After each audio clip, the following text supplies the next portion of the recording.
একদিনই সে যখন অনেকগুলো ছোট ছোট কেক বানাচ্ছিল, তখন হঠাৎ করে সে দেখতে পায় শেষের কেকটা বানাতে গিয়ে তার সবগুলো ক্রিম শেষ হয়ে গিয়েছে।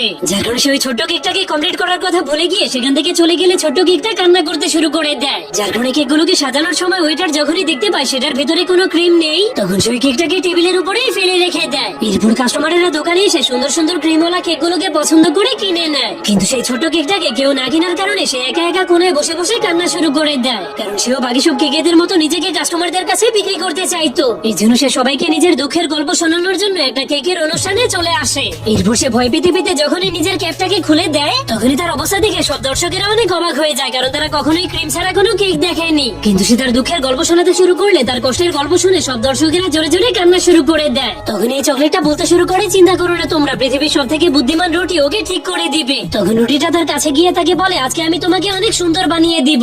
এরপর সে একটা বাটির মধ্যে দুধ এবং পাউডার মিশিয়ে ক্রিম বানিয়ে ফেলে, আর সেগুলোকে কেকের ভিতরে ঢেলে দিয়ে চাকু দিয়ে সুন্দরভাবে ডিজাইন করে দেয়। এরপর রুটিটা একটা স্ট্রবেরিকে হাওয়াতে মেরে দিয়ে নিজেও লাভ মেরে সেটাকে সুন্দরভাবে কেটে দেয়, যার ফলে স্ট্রবেরি গুলো সোজা সেই কেকের উপরে পড়ে গেলে কেকটা নিজের নতুন রূপ দেখে অনেক খুশি হয়ে যায়। তখন দর্শকেরাও বাবুর্চিরা তো প্রতিভা দেখে অনেক খুশি হয়ে যায়। এরপর তার সামনে একটা আয়না আনলে সে নিজেকে দেখে বিশ্বাসই করতে পারছিল না যে সে এত সুন্দর হতে পারে। কিন্তু সেই অনুষ্ঠানে 3 জন বিশেষ মেহমানকেও ডেকে আনা হয়েছিল, তাই সবাই জানার জন্য অপেক্ষা করতে শুরু করে যে তারা কে।